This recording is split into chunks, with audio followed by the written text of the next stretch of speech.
Mari kita berdoa. Benar Tuhan, kami meyakini hidup yang kami jalani karena kepercayaan kami kepadamu yang memampukan kami untuk kami melewati hari demi hari dan kami memasuki bulan yang baru dalam campur tangan Tuhan dan anugerah Tuhan. Betapa Engkau Bapa yang begitu peduli dalam hidup kami. Betapa Kau Bapa yang begitu mengasihi kami. Ya Allah, walaupun kami sering lalai, kami sering gagal, tapi Tuhan selalu mengulurkan tangan-Mu bagi kami. Dan hari ini Tuhan, kami datang lagi di hadapan-Mu untuk kami menerima dan merenungkan kebenaran firman Tuhan. Karena kami tahu tanpa firman Tuhan yang berbicara bagi kami pasti gagal. Pasti hidup kami menjadi sia-sia. Oleh sebab itu Tuhan, kami mau dibentuk melalui kebenaran firman-Mu. Di dalam nama Tuhan Yesus Kristus, kami siap untuk merenungkan kebenaran-Mu. Amin. Ya, saya ingin mengajak kita membuka Alkitab kita di dalam Yohanes pasal yang kedua. Ini sangat sering bagi kita dengar perkawinan di Kana. Yohanes pasal yang kedua ayat 1 sampai dengan 11. Saya akan membacanya bagi kita semua. Demikianlah firman Tuhan. Pada hari ketiga ada perkawinan di Kana yang di Galilea, dan ibu Yesus ada di situ. Yesus dan murid-muridnya diundang juga ke perkawinan itu. Ketika mereka kekurangan anggur, ibu Yesus berkata kepadanya, mereka kehabisan anggur. Kata Yesus kepadanya, mau apakah engkau daripadaku, ibu? Saatku belum tiba. Tetapi ibu Yesus berkata kepada pelayan-pelayan, apa yang dikatakan kepadamu, buatlah itu. Di situ ada 6 tempayan yang disediakan untuk pembasuhan menurut adat orang Yahudi, masing-masing isinya 2-3 buyung. Yesus berkata kepada pelayan-pelayan itu, isilah tempayan-tempayan itu penuh dengan air. Dan mereka mengisinya sampai penuh. Lalu kata Yesus kepada mereka, sekarang cedoklah, bawalah kepada pemimpin pesta itu. Lalu mereka pun membawanya. Setelah pemimpin pesta itu mengecap air yang telah menjadi anggur, dan ia tidak tahu dari mana datangnya, tetapi pelayan-pelayan itu mencedok air itu mengetahuinya.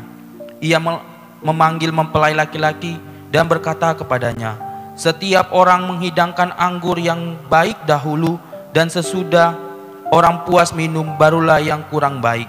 Akan tetapi engkau menyimpan anggur yang baik sampai sekarang.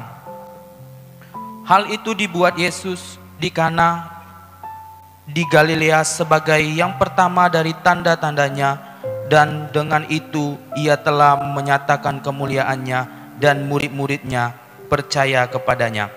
Ya, berbahagialah kita yang melakukan kebenaran firman Tuhan. Tema renungan kita bicara tentang mukjizat itu nyata. Setiap orang pasti rindu mengalami mukjizat Tuhan. Sebenarnya di dalam kehidupan kita, kita selalu mengalami namanya mukjizat Tuhan. Bernapas pun itu mukjizat. Kalau kita masih hidup saat ini, itu kita tetap merasakan mukjizat Tuhan. Buka mata pun itu mukjizat. Setiap hari kita mengalami namanya mukjizat Tuhan. Tapi ada juga kita rindu mengalami mukjizat yang spektakuler, yang orang lain tidak merasakan, dan kita mengalaminya sendiri. Hal yang sama terjadi di dalam kehidupan, di mana seorang yang mengadakan pesta di perkawinan di Kana. Di mana pada waktu itu seorang yang mengadakan pesta ini adalah keluarga yang pas-pasan, keluarga yang sederhana, tapi mereka ingin membagikan sukacitanya. Ketika mereka mengadakan pernikahan, mereka mengundang sahabat, saudara, bahkan orang-orang yang ada di sekitar itu diundang semua. Dan biasanya bagi orang Yahudi, pernikahan itu membutuhkan waktu yang begitu panjang. Bisa memakan waktu selama 7 hari lamanya mereka mengadakan pesta pernikahan.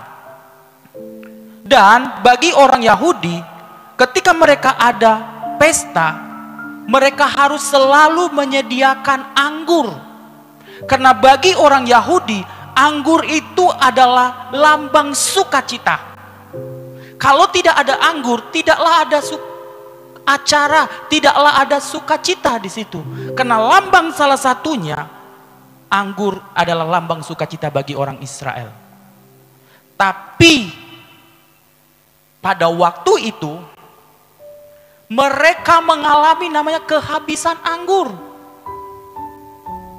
Betapa malunya kalau hal utama itu habis. Kita saja kalau yang mengadakan pesta, kalau kurang garam aja sedikit, bisa berhari-hari malunya. Kurang makanan saja sedikit, bisa berhari-hari. Apalagi ini bicara tentang anggur, lambang sukacita itu. Betapa malunya. Tapi kalau kita lihat di sini, bagaimana Tuhan turut campur bagi orang yang mengadakan pesta, di mana Tuhan menyatakan mukjizatnya, di mana Tuhan melakukan dari yang tidak ada menjadi ada. Di mana yang tadinya kekurangan, tapi Tuhan buat berlimpah. Kita pun juga pasti dalam hidup ini rindu kita selalu mengalami kecukupan, mengalami suatu mukjizat di dalam hidup ini. Kita belajar dari teks ini. Yang pertama, kalau kita mau mengalami suatu mukjizat Tuhan, selalu libatkan Tuhan. Kalau kita lihat di ayat yang pertama, pada hari yang ketiga ada perkawinan di Kana yang di Galilea dan ibu Yesus ada di situ. Ayat yang kedua, Yesus dan murid-muridnya diundang. Yesus dan murid-muridnya diundang. Di sini menunjukkan bahwa orang yang mengadakan pesta ini melibatkan Tuhan di dalam setiap acaranya.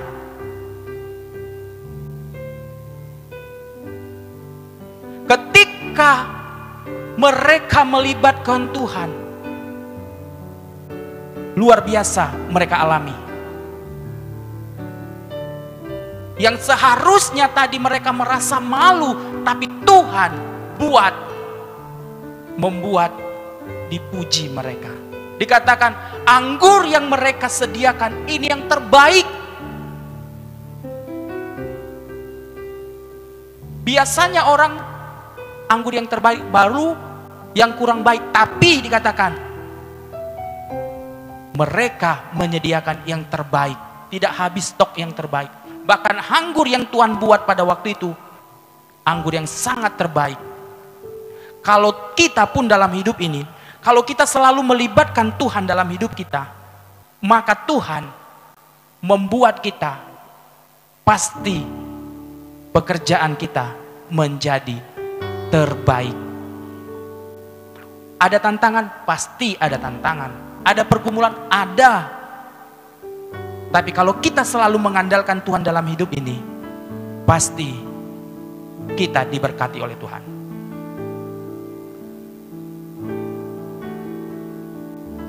Memang kalau kita baca di ayat selanjutnya, seakan-akan ibu Yesus yang mengatakan mereka kehabisan. Karena pada waktu itu, bahwa ibu Yesus ingin Yesus itu cepat-cepat memproklamasikan bahwa dirinya itu adalah Sang Mesias. Tapi Yesus menegur dia.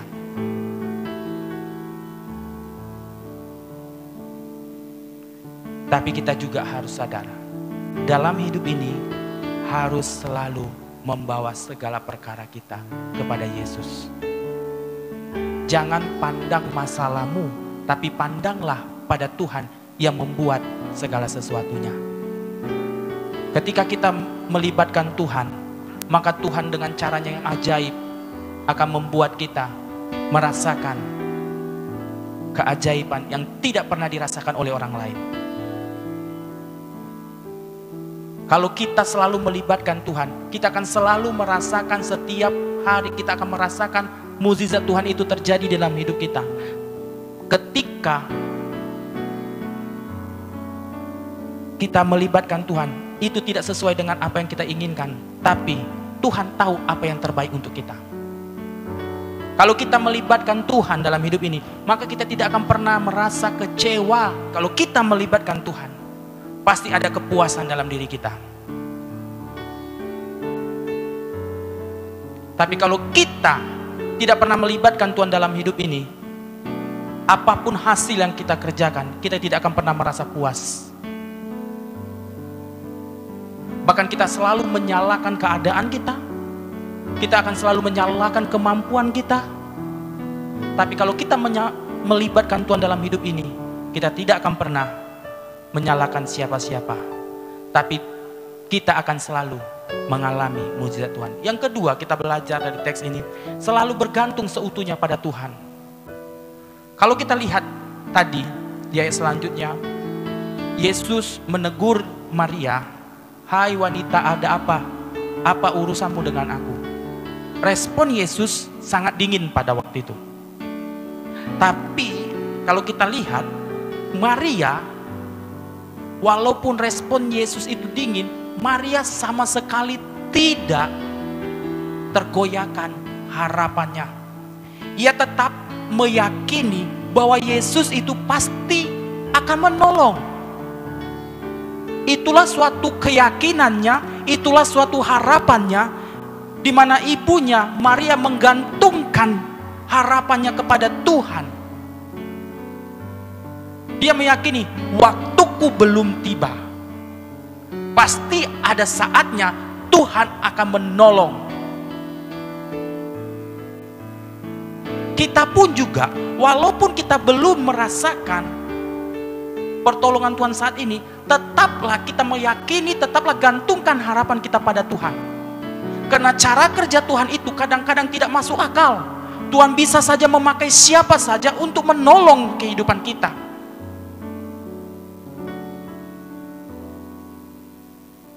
Ketika ibunya Yesus menggantungkan harapannya kepada Yesus, maka Tuhan buat sesuatu yang luar biasa. Tuhan bukan mengerjakan dari yang ada, tapi Tuhan mengerjakan dari yang tidak ada. Dari air, bukan sisa-sisa anggur, tapi dari air seutuhnya. Kalau kita itu mengerjakan dari yang ada, sudah ada bahan-bahannya baru kita kerjakan. Tapi Tuhan, Allah yang kita sembah bukan Allah orang mati. Allah yang kita sembah adalah Allah yang hidup, Allah yang berotoritas. Jadi jangan pernah kita sedetik pun tidak bergantung pada Tuhan. Walaupun kita belum melihat, tetaplah percaya, tetapkanlah gantungkan harapan kita pada Tuhan. Yang terakhir, kita akan mengalami mukjizat Tuhan itu dalam kehidupan kita kalau kita tunduk pada kehendak Tuhan. Kalau kita lihat di ayat selanjutnya, dikatakan pada Yesus berkata kepada pelayan-pelayannya, "Buatlah demikian, ambil tempayan dan isi tempayan itu." Kepada pelayan-pelayan itu. Yesus itu tamu. Biasanya seorang tamu di dalam suatu acara manapun, itu di depan, bukan di belakang. Tidak ada haknya tamu itu mengatur bagian belakang, bagian konsumsi. Tidak ada haknya.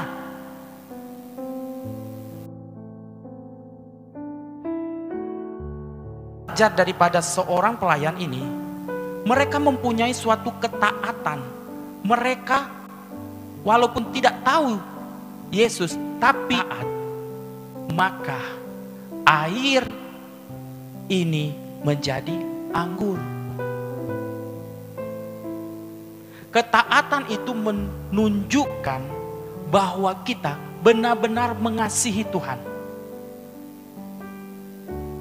Ketaatan itu menunjukkan bahwa kita tahu siapa Allah yang kita kenal. Kita tahu siapa yang Allah kita sembah. Mereka pelayan-pelayan ini taat bahwa dia tahu bahwa Yesus itu sanggup melakukan mukjizat. Ketika mereka tunduk pada otoritas Tuhan, maka Tuhan pun menyatakan mukjizatnya. Kita pun, walaupun saat ini kita doa kita belum dijawab, tetaplah kita taat, lakukanlah apa yang Tuhan kehendaki. Karena Tuhan juga menuntut kita untuk kita taat dan setia. Kita hanya kadang-kadang ingin merasakan mukjizat yang instan. Tuhan ingin kita selalu taat. Seperti bangsa Israel tidak taat di padang gurun. Padahal mereka sudah merasakan mukjizat Tuhan, pertolongan Tuhan. Tapi apa yang terjadi? Karena ketidaktaatan mereka pada Tuhan, mereka keras kepala, mereka berontak kepada Tuhan, sehingga mereka, keturunan pertama dibinasakan. Keturunan kedua barulah yang ke Kanaan. Segala sesuatu pergumulan yang terjadi dalam hidup kita itu dalam kehendak Tuhan. Seperti Ayub. Ayub harta benda dihabisi, tapi Ayub tetap taat pada firman Tuhan. Makanya ketika dia taat, Tuhan menggantikan 2 kali lipat. Dia memiliki anak yang cantik, harta yang berlimpah. Kita pun juga belajarlah untuk selalu tunduk pada otoritas Tuhan. Ketika kita mengalami pergumulan dan doa kita belum dijawab, tetaplah kita harus taat. Tidak ada alasan untuk kita melakukan kebenaran firman Tuhan. Amin buat kebenaran firman Tuhan. Mari kita berdoa. Bapa kami dalam kerajaan surga, terima kasih untuk meletakkan pengharapan kami, iman kami hanya kepada Tuhan, bahwa Tuhan sanggup melakukan segala sesuatu di luar pikiran kami, di luar kemampuan kami. Kami percaya bahwa hidup kami ada sampai saat ini karena mukjizat yang Tuhan nyatakan bagi kami. Ajar kami Tuhan untuk selalu melakukan kebenaran firman Tuhan di dalam kehidupan kami. Di dalam nama Tuhan Yesus Kristus kami berdoa, amin.